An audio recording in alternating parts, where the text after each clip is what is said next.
bouncer at my own graduation party said my name wasn't on the list. Then I heard my mother announcing my sister as the summa cum laude. I stood outside Breslin Event Hall in my cap and gown watching my classmates stream past the velvet rope. The bouncer, a guy about my age wearing a security shirt, kept shaking his head. Sorry, miss, you're not on the list. But this is my graduation party. I'm graduating today. I just gave the valedictorian speech 2 hours ago. He shrugged and pointed to his tablet. No Jade Winters on here. Must be some mistake. Call whoever's organizing this. I pulled out my phone to call my mom. She picked up on the third ring, music and laughter loud in the background. Mom, I'm outside but they won't let me in. There's something wrong with the list. Oh, sweetie, where are you? I told you the party started at 7. It's only 6:30. No, Mom. I'm literally outside right now watching everyone go in. Tommy just walked past me. So did Amelie from my economics class. There was a pause. Must be the staff party. Your party is in the Roosevelt room. Different entrance. Go around back. I walked to the rear entrance. Another bouncer, another tablet, another headshake. No Jade Winters. I called Mom again. The Roosevelt room bouncer says I'm not on that list either. Honey, you're being silly. Just come to the main ballroom. I'll meet you there. The main ballroom was hosting a wedding. I stood there in my graduation gown watching a bride and groom cut their cake through the doorway. My phone buzzed with a text from my roommate Kelsey. Where are you? Your mom is giving a speech about you. I called Kelsey. Put me on speaker so I can hear. Through the phone, I heard my mother's voice echoing over a microphone.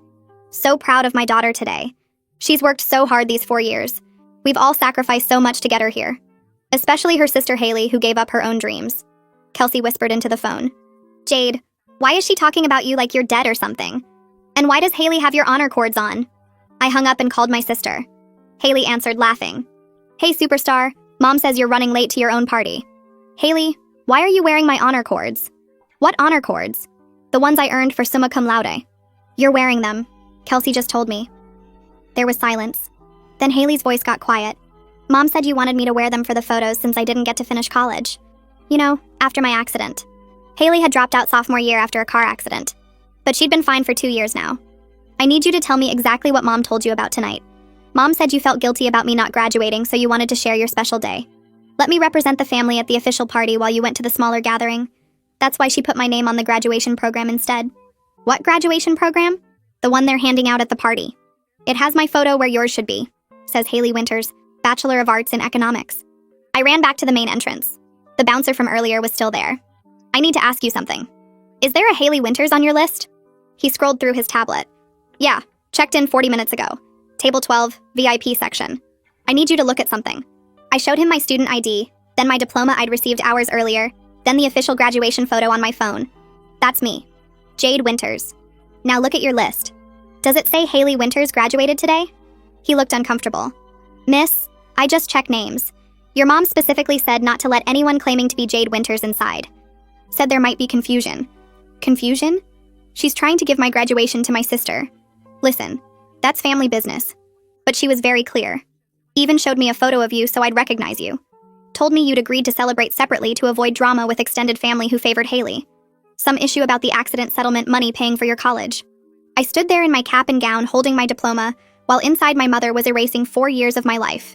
Kelsey texted again. Your mom just called you up for the graduate toast. Haley's walking up to the microphone. She's thanking everyone for supporting her through her educational journey. My phone rang. It was Mom. Sweetie, we're taking family photos now. Haley really needs this for her confidence. You understand, right? I ended the call and stood there on the sidewalk, my whole body shaking. More people in suits and dresses walked past me into the building, and some of them glanced at me weird because I was just standing there in my cap and gown holding my phone. The bouncer was looking at his tablet now, pretending I didn't exist. I opened my email app and scrolled through until I found the message from the dean's office. Official announcement. Jade Winters selected as valedictorian. My photo right there at the top. I walked back to the bouncer and held my phone up to his face. He looked at it for a second, then looked away. I moved my phone so it was in his line of sight again. This is the official university announcement. That's me. My name. My photo. He shifted his weight from one foot to the other. His face got red. I understand, miss, but my instructions are very clear. The person who paid for this event told me not to let you inside. I pulled out my actual diploma from my bag, the one they handed me on stage 3 hours ago. I held it up next to my student ID next to the email on my phone. The bouncer wouldn't look at any of it. I'm sorry, I can't help you. This is between you and your family. I stepped back and took a photo of him with his tablet. Then I took a photo of the entrance with the banner that said, Congratulations, graduates. Then I took a photo of my diploma in front of the building. I was done being erased. I was done pretending this was okay. If my mother wanted to steal my graduation, I was going to document every single second of it. My phone was already open, so I pulled up the camera and started taking more photos. The guest list on his tablet, the door, the velvet rope, everything.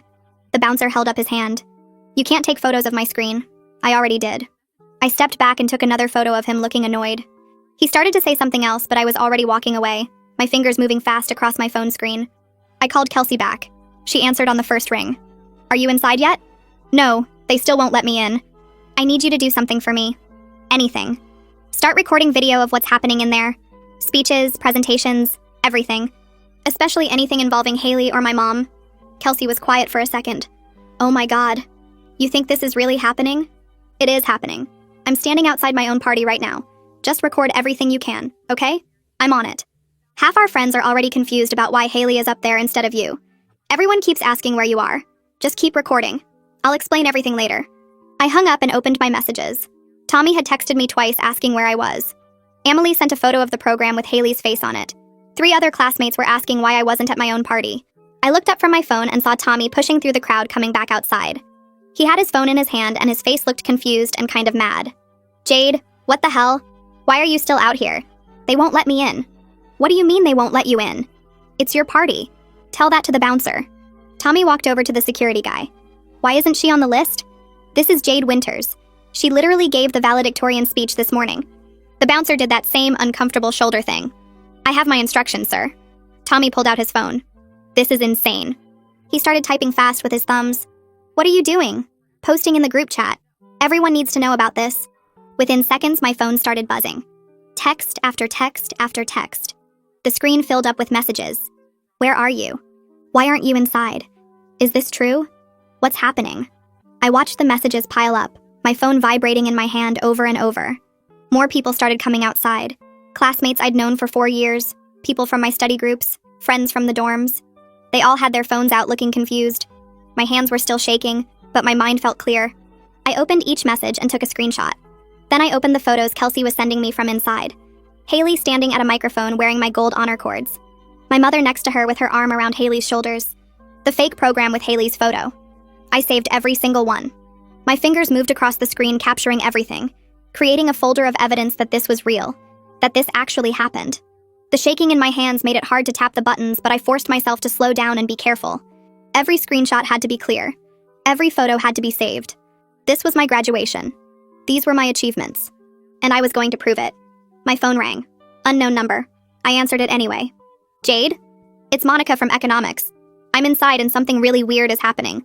Your mom keeps talking about Haley like she's the graduate, and I saw the program and I don't understand what's going on." Another call came through, then another. I let them all go to voicemail and kept screenshotting. Every confused text, every photo of Haley in my honor cords, every question from classmates who knew something was wrong. The evidence folder on my phone grew bigger and bigger. My mother wanted to erase me, but I was making sure there would be a permanent record of what she tried to do. The door opened and Emily came outside. She walked straight to me and wrapped her arms around me without saying anything. When she pulled back, her eyes were wet. "I'm leaving. This is messed up." Several other people followed her out. They stood around me on the sidewalk, some of them on their phones, some of them just looking angry. "This isn't right. We all saw you graduate. We heard your speech. You earned this."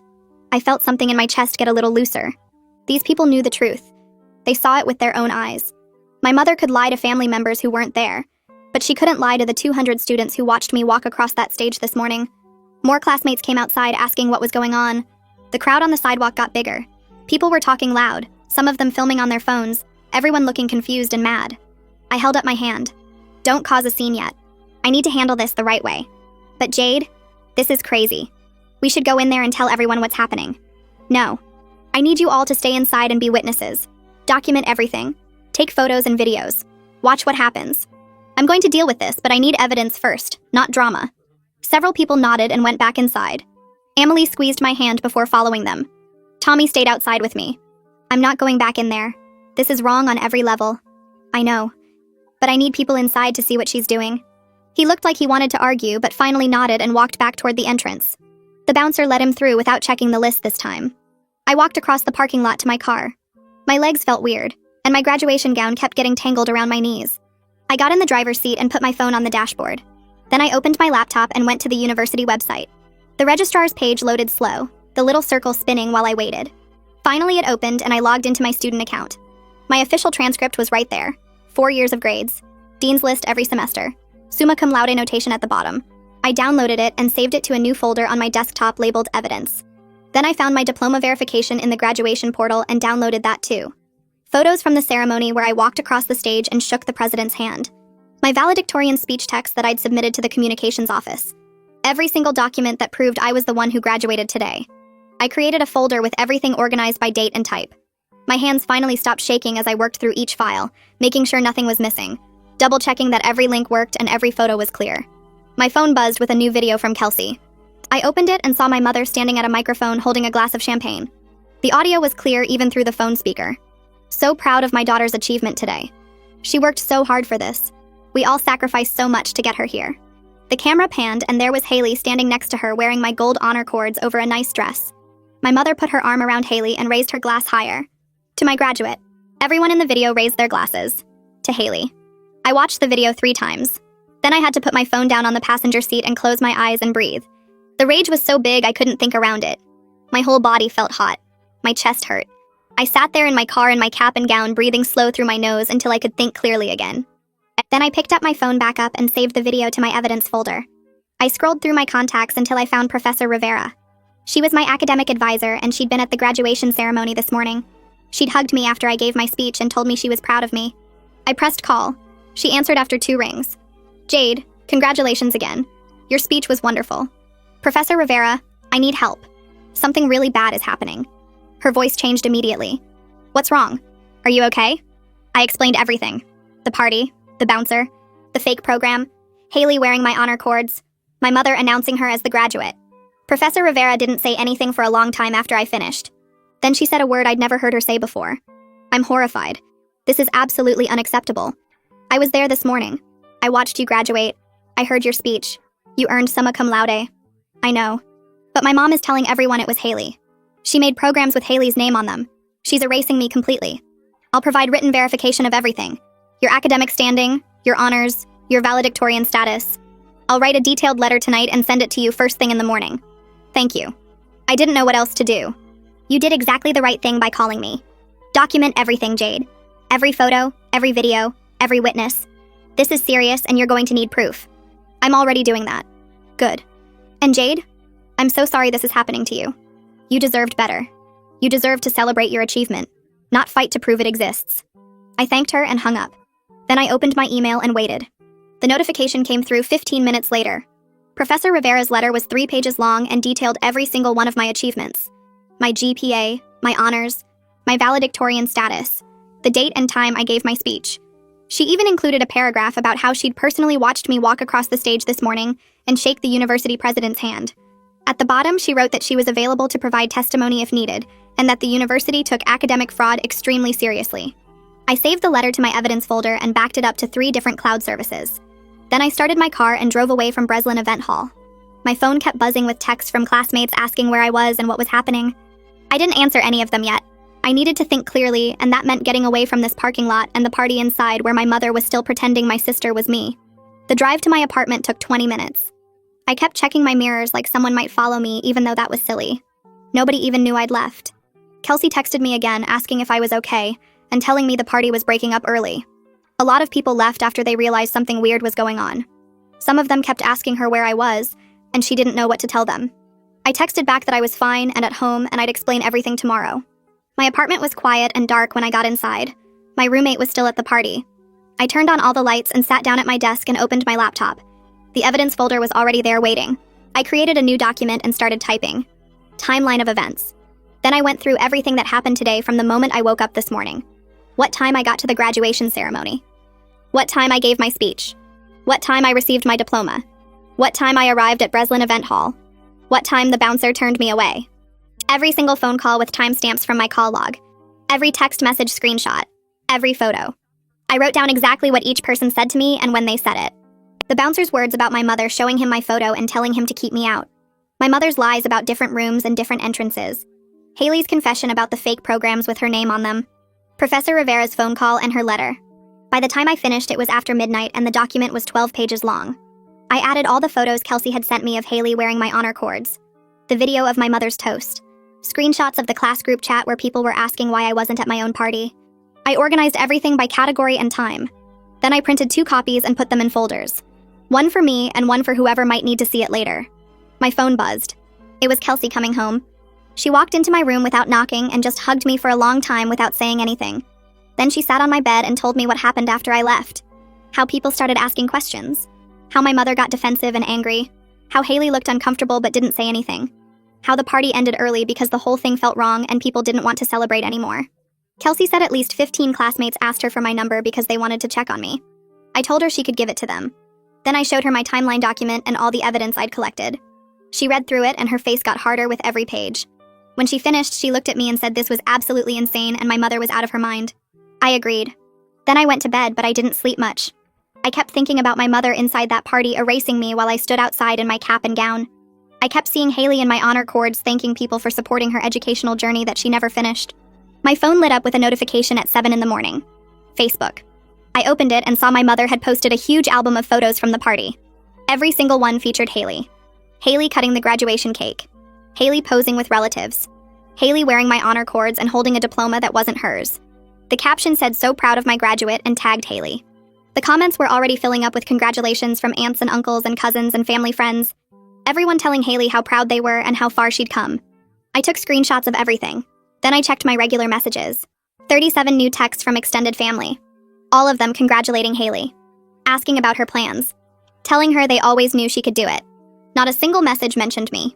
I got out of bed and made coffee and sat back down at my desk. Then I opened my evidence folder and found my official diploma scan and photos from the actual ceremony. I started with my grandmother.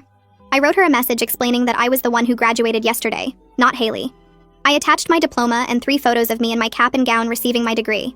I wrote that I loved her and I was sorry for any confusion, but I wanted her to know the truth. Then I copied that message and sent a version to every single family member who'd congratulated Haley. 37 messages, each one polite and factual with proof attached. I didn't mention my mother or accuse anyone of anything. I just stated facts and provided evidence. The responses started coming in within minutes. My grandmother asked if I was okay and when I could visit. She said she'd always known I was the smart one. My uncle sent a laughing emoji and said he figured something was off when my mother kept avoiding questions about my major.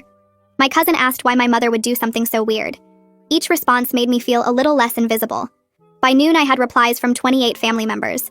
Most were shocked. A few were angry at my mother. 3 said they'd suspected something wasn't right at the party. I saved every message and added them to my evidence folder. Then I opened a new document and started writing down everything I remembered from the past 4 years. Every time my mother downplayed my achievements. Every time she talked about Haley's accident and how much the family sacrificed. Every time she mentioned the settlement money paying for my education like I owed her something for it. The document grew to 8 pages. I included dates when I could remember them.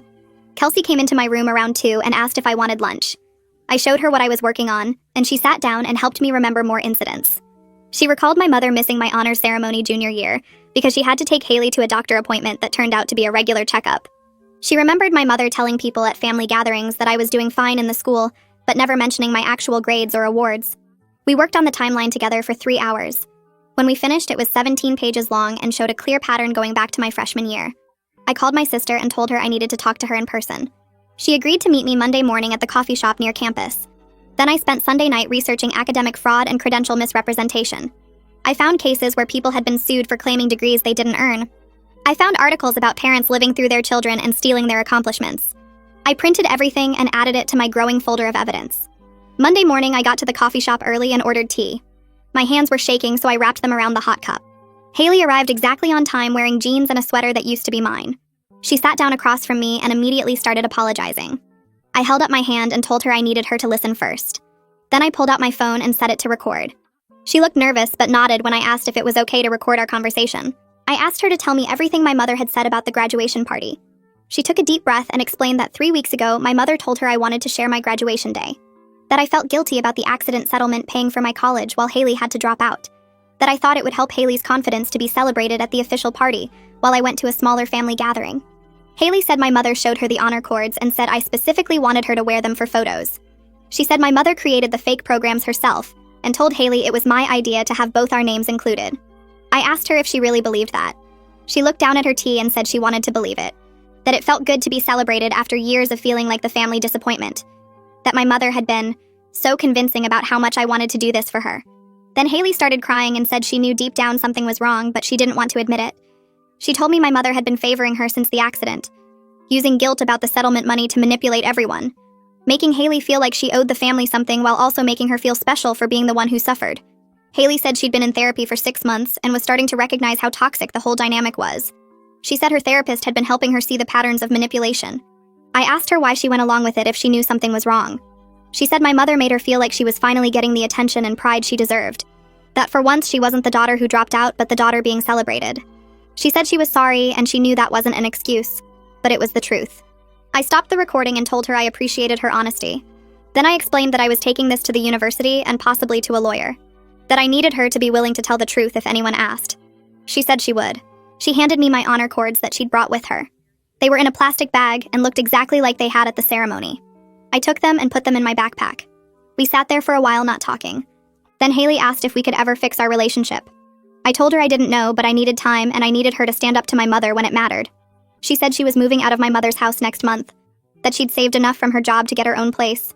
I told her that was good, that she needed space from my mother's manipulation just like I did. We left the coffee shop and hugged awkwardly in the parking lot. It wasn't forgiveness, but it was something. Monday afternoon, I had an appointment with the legal affairs director at the university. Her office was in the administration building on the 3rd floor. I brought my entire folder of evidence, including the recording from Haley. The director was a woman in her 50s with gray hair and serious eyes. She introduced herself and asked me to explain the situation. I laid out everything methodically.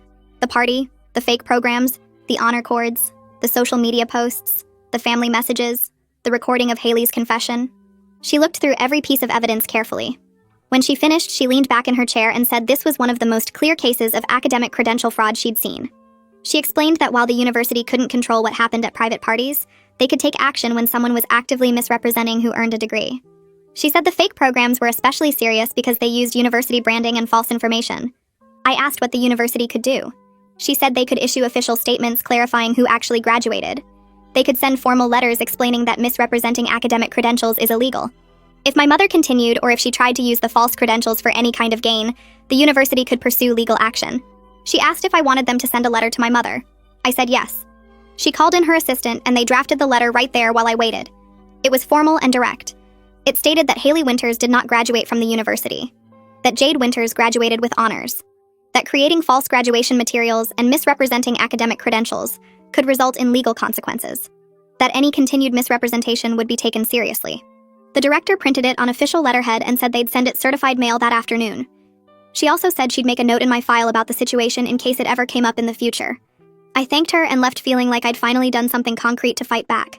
That evening, my father called me. I picked up on the second ring and heard his voice for the first time in months. He asked if I had a minute to talk, and I said yes. He told me my aunt had filled him in on what happened at the party, and he was sorry he hadn't been there. His voice sounded tired and sad in a way I hadn't heard before. He said he should have been more involved during my college years, and he regretted being distant after the divorce. I told him it was okay, but he said it wasn't, that he'd let me down when I needed support. Then he said something that surprised me. He told me my mother's favoritism toward Haley had been an issue long before the party, that it was one of the main reasons he'd left. He said after Haley's accident, my mother became obsessed with making everything perfect for her, like she could erase the trauma by giving Haley whatever she wanted.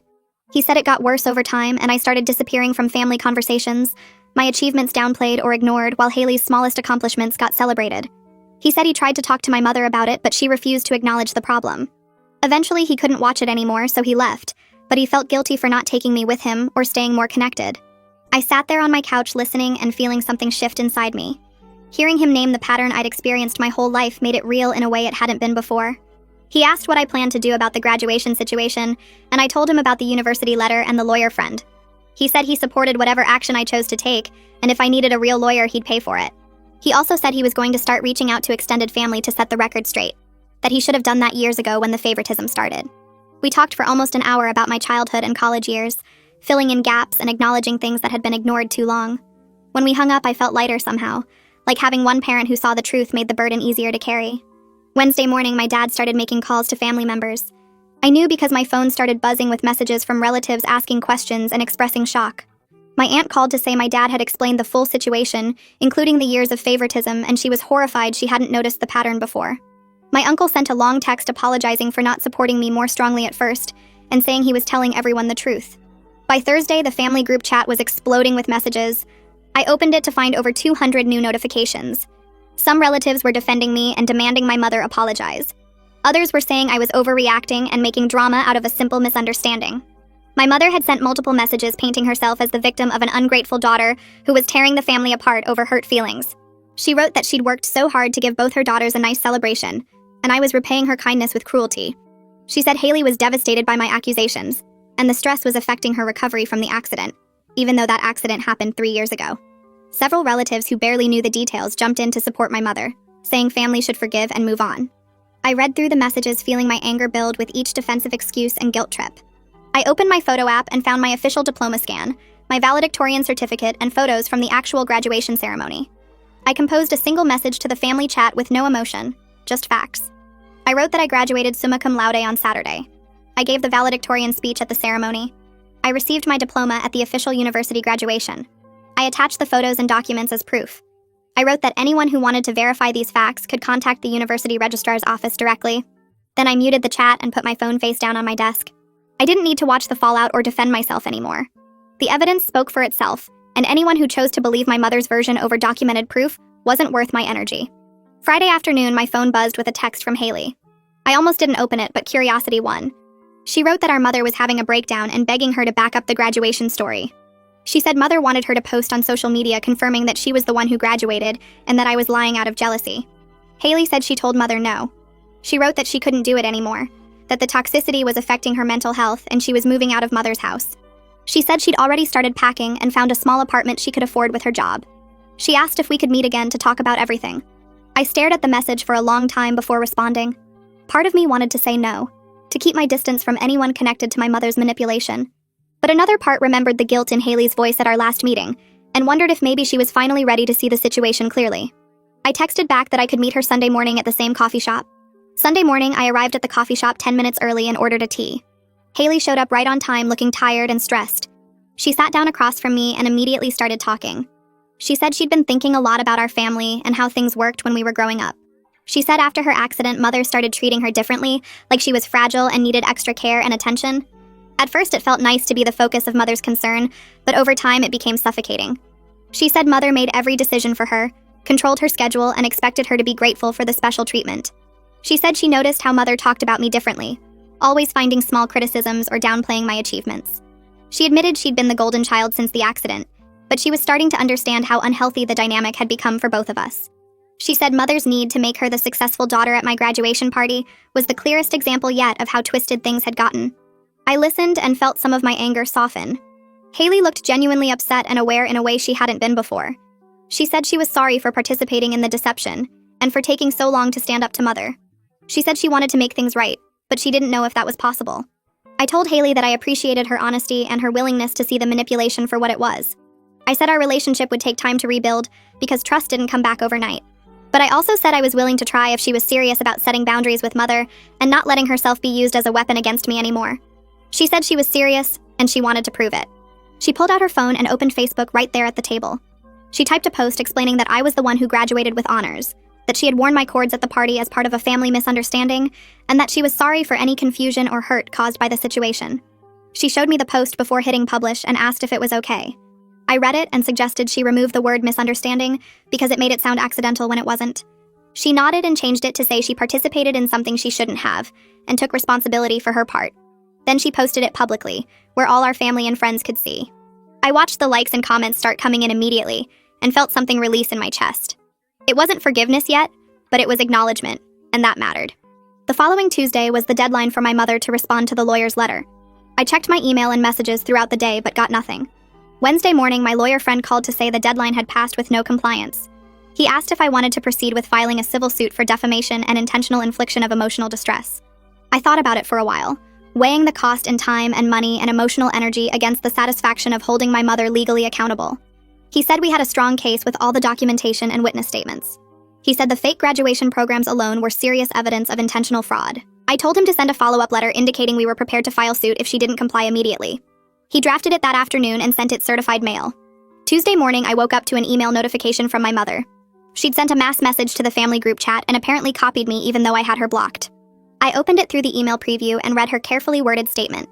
She wrote that there had been confusion about the graduation celebration, and she wanted to clarify that Jade was the one who graduated with honors from the university.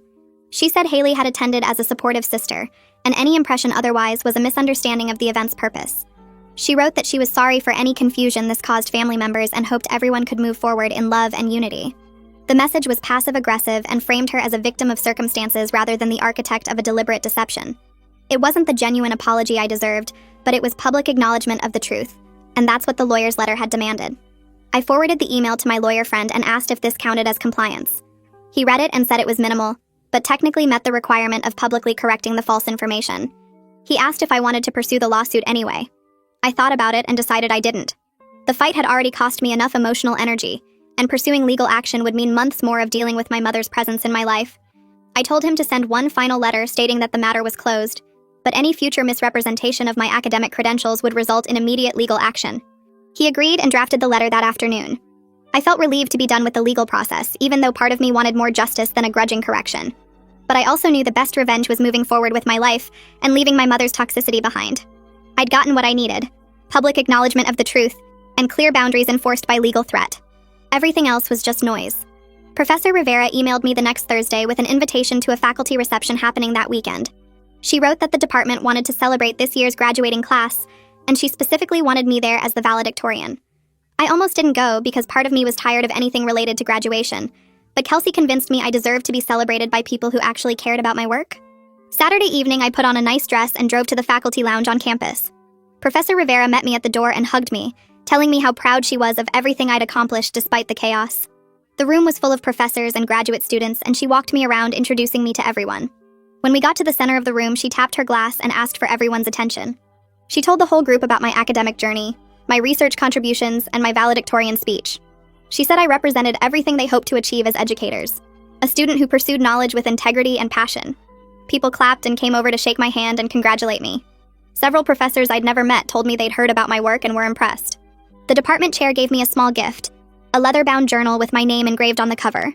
For the first time since graduation day, I felt genuinely celebrated for what I'd actually done. These people valued my achievements because they understood the work that went into them, not because of family politics or manipulation. The university's communications office reached out 2 weeks later, asking if they could feature me in the alumni newsletter. They wanted to write a full article about my academic journey and include quotes from my valedictorian speech. I said yes immediately and met with their writer for an interview. She asked about my research, my favorite classes, my plans for the future. She asked what advice I'd give to incoming students. We talked for over an hour, and she took photos of me in my cap and gown holding my diploma. When the newsletter came out the following month, my article took up 2 full pages. They included my official graduation photo, quotes from my speech about perseverance and intellectual curiosity, and details about my summa cum laude achievement. My academic advisor emailed me a copy with a note saying she was framing it for her office wall. The article existed as a permanent public record of my accomplishments, something my mother couldn't erase or steal. I saved multiple copies and sent the link to everyone who'd supported me through the graduation party disaster. My new job at the Research Institute started in July. The hiring process had been straightforward because my credentials spoke for themselves. 3 professors wrote strong recommendation letters, and my transcript showed consistent excellence. On my first day, the research director introduced me to the team and mentioned my academic background. My colleagues congratulated me on graduating summa cum laude and asked about my valedictorian speech. Nobody questioned whether I'd earned my achievements or suggested I should share credit with anyone. They celebrated my success as mine alone, which felt strange after years of my mother's manipulation. During my first week, the team took me out for lunch to welcome me officially. They asked about my research interests and future goals. One colleague gave me a small plant for my desk with a card that said, "Congratulations on your graduation and new beginning." The genuine support from people who had no reason to lie or manipulate felt completely different from my family dynamic. I realized how toxic my normal had been when I experienced what healthy celebration actually looked like. Kelsey texted me in early August asking if she could throw me a real graduation party.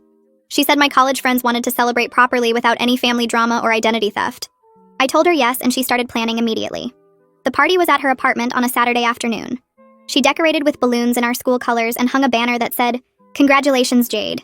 Tommy brought a playlist of our favorite songs from college. Emily made a photo collage of pictures from our 4 years together. The cake was white with blue frosting and said "Actual Graduate Jade Winters" in big letters. We all laughed when Kelsey brought it out because the name felt like reclaiming something important. Everyone gave toasts about memories from classes and late-night study sessions. They talked about how hard I'd worked and how much I deserved this celebration.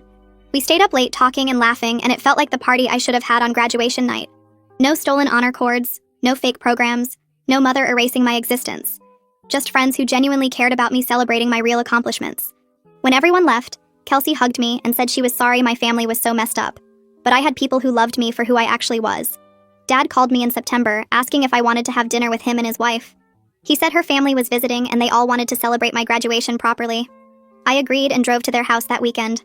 His wife answered the door and hugged me, congratulating me on all my achievements.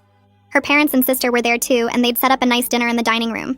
Dad made a toast before we ate, saying how proud he was of my hard work and integrity. He said watching me handle the graduation party situation with such strength showed the kind of person I'd become. His wife gave me a beautifully wrapped gift, a cherry wood frame for my diploma. She said she was honored to celebrate my success and wanted me to have something special to display my achievement. Her family asked about my job and my future plans, treating me like an actual person whose accomplishments mattered. Dinner felt warm and genuine in a way family gatherings never had with my mother. On my way out, Dad walked me to my car and apologized again for not being more present during college.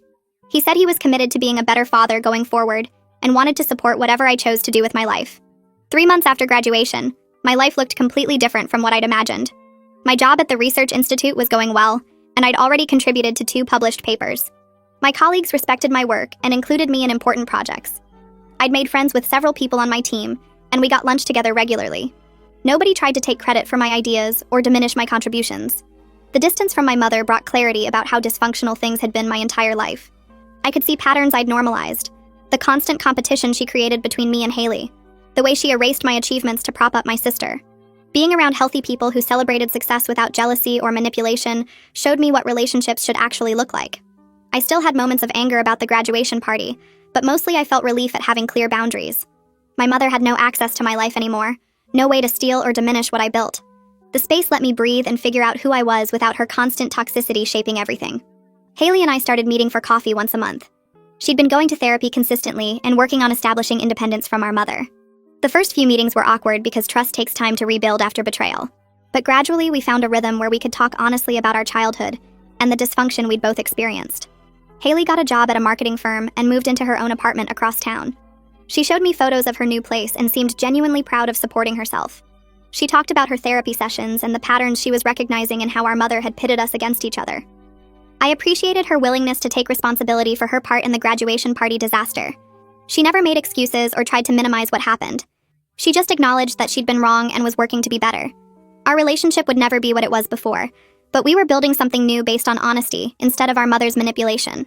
Watching Haley establish healthy autonomy gave me hope that we could both break free from the toxic patterns we'd grown up with. My aunt reached out in October saying she wanted to organize a family gathering to celebrate my graduation properly. She said she was inviting relatives who supported me and specifically excluding my mother.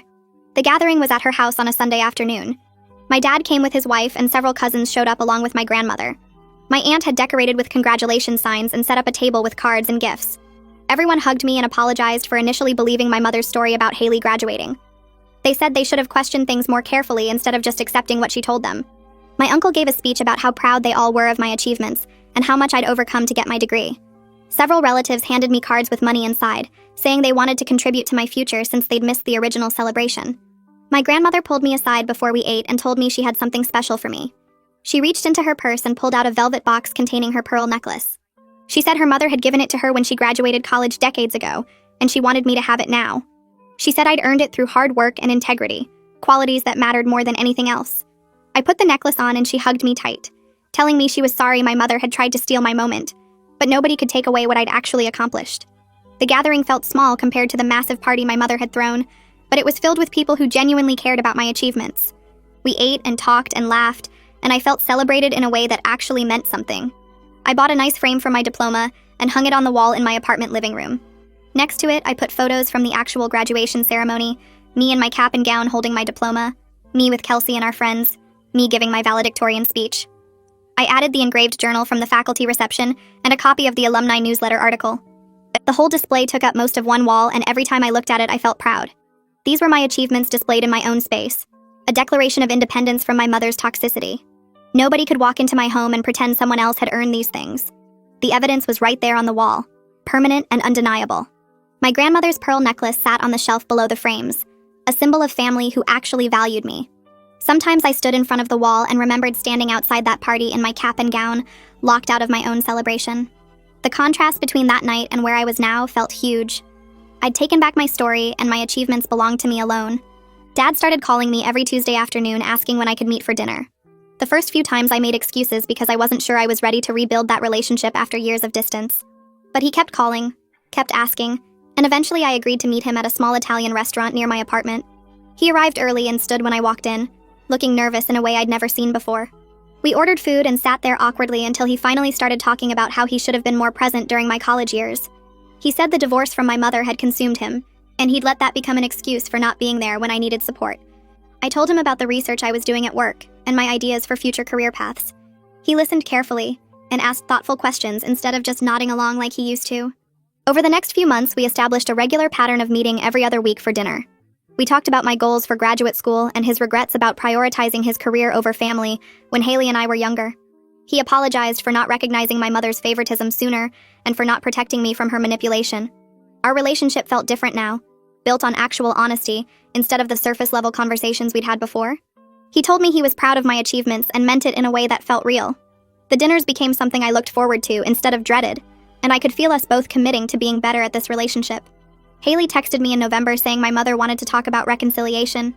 She'd been asking Haley to pass along messages for weeks, trying to use her as a go-between. I told Haley I wasn't ready to have that conversation and might never be ready. Some relationships are too damaged by betrayal to fix, and I'd accepted that my relationship with my mother might be one of them. Haley said she understood and wouldn't push me, but Mother was making her life difficult by constantly asking for updates and trying to manipulate her into arranging a meeting.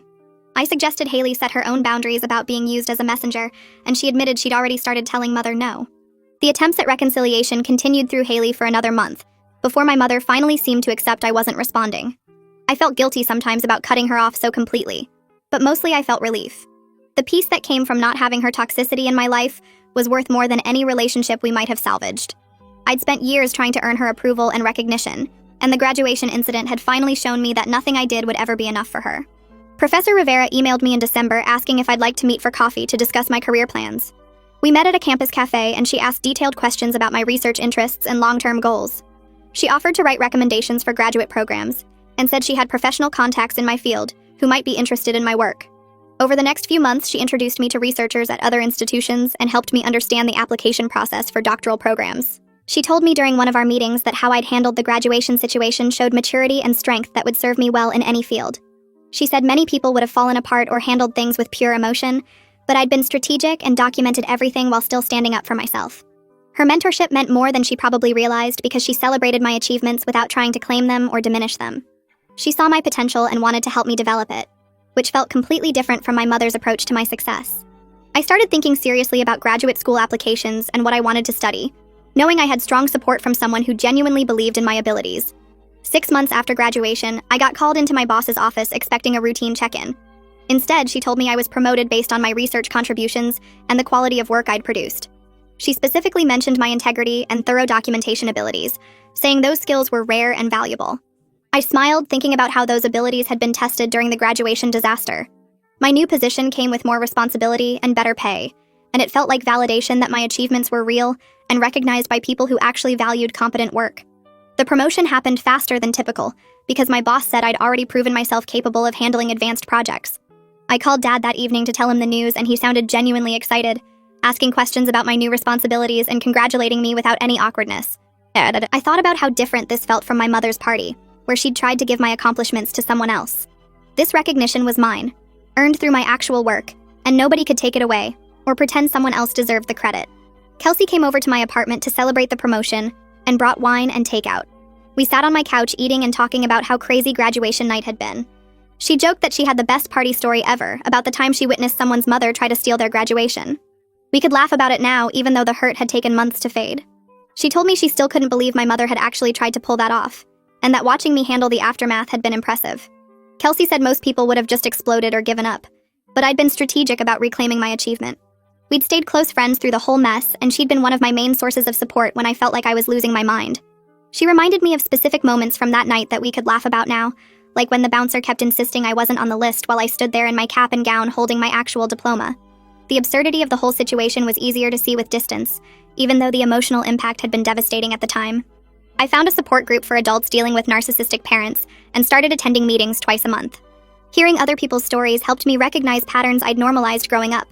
The way my mother had always downplayed my achievements while building up Haley wasn't an isolated incident, but part of a lifetime of manipulation. Other group members shared similar experiences of parents who couldn't celebrate their children's success or who pitted siblings against each other. Understanding the psychology behind my mother's behavior brought some peace because it helped me see that her actions weren't really about me.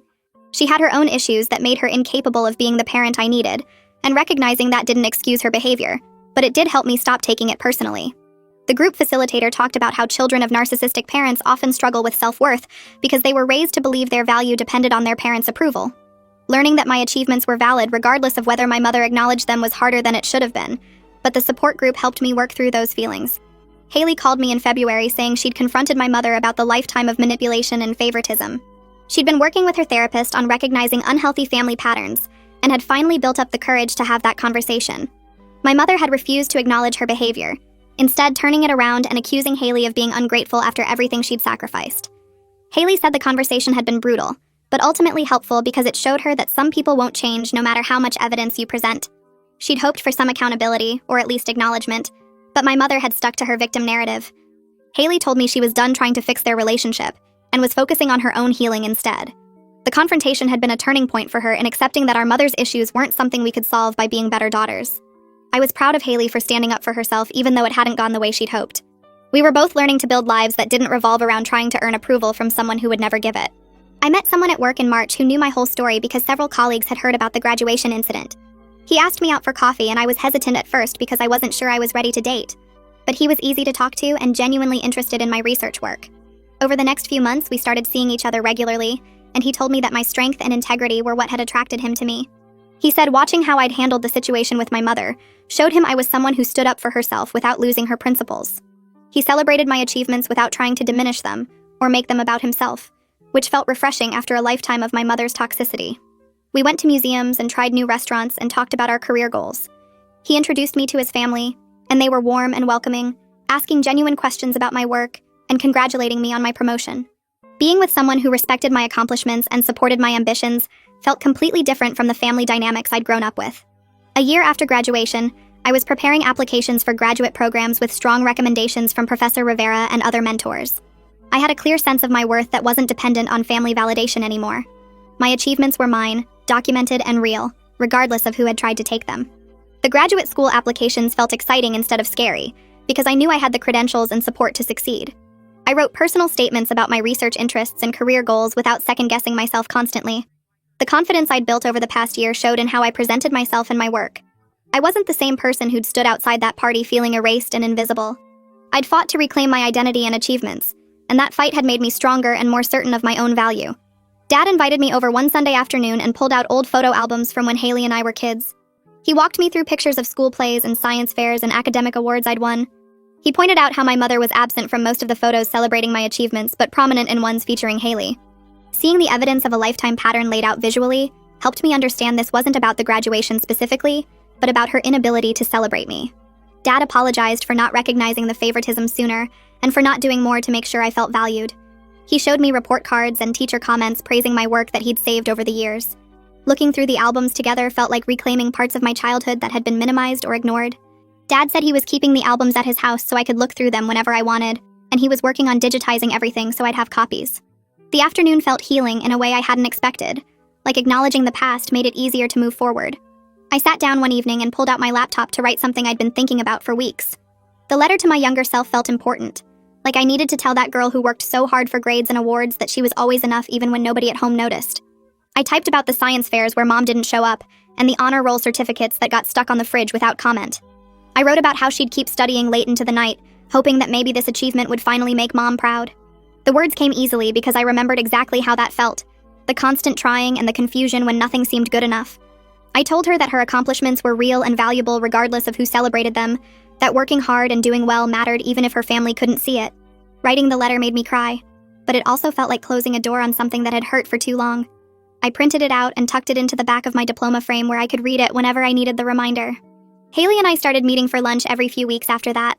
We talked about normal sister stuff like work and dating and stupid things we saw online. Sometimes we talked about Mom and the mess she'd created, but mostly we just tried to be present with each other without all the toxic family dynamics weighing everything down. We weren't super close like some sisters who talk every day and share everything, but we were honest with each other now, and that felt more valuable than pretending everything was perfect. Haley would tell me when she was struggling with therapy, or when mom tried to guilt her into something. I'd tell her about my graduate school applications and the research projects I was excited about. We had boundaries that we both respected, like not passing messages from mom or getting pulled into family drama. It wasn't the relationship I'd imagined having with my sister when we were kids, but it was real and based on mutual respect instead of competition or resentment. My company held their annual celebration in November at a nice hotel downtown. I wore a dress I'd bought specifically for the occasion and felt good walking into the ballroom with my colleagues. The evening included dinner and awards for different departments. When they called my name for outstanding new employee contributions in the research division, I walked up to accept the plaque and shook hands with the director. Standing at that podium looking out at people who valued my work, I thought about standing outside Breslin Event Hall in my cap and gown 18 months earlier. The contrast felt huge, like I'd traveled so far from that moment of being erased and invisible. These people knew my real achievements and celebrated them genuinely. They'd seen my research contributions and recognized the value I brought to the team. Walking back to my table with the award, I felt proud of myself in a way that didn't need anyone else's validation to feel real. My life now feels genuinely good in ways I didn't think were possible back when I was dealing with the graduation disaster. I have authentic friendships with people who support my success instead of trying to diminish it. My work challenges me and gives me opportunities to grow professionally. The relationship I'm building with my boyfriend is based on mutual respect and shared values. Dad and I talk regularly, and he's become someone I can count on for honest advice and real support. Even my relationship with Haley, imperfect as it is, feels healthier than the dynamic we had growing up. I learned something important through all of this about not letting other people's dysfunction define my worth. Mom's inability to celebrate my achievements says everything about her limitations and nothing about my value. I can't control how family members respond to my success, but I can absolutely control whether I let their toxicity shape how I see myself. I choose not to let it define me anymore. My accomplishments belong to me, documented and real, and nobody can take that away no matter how hard they try.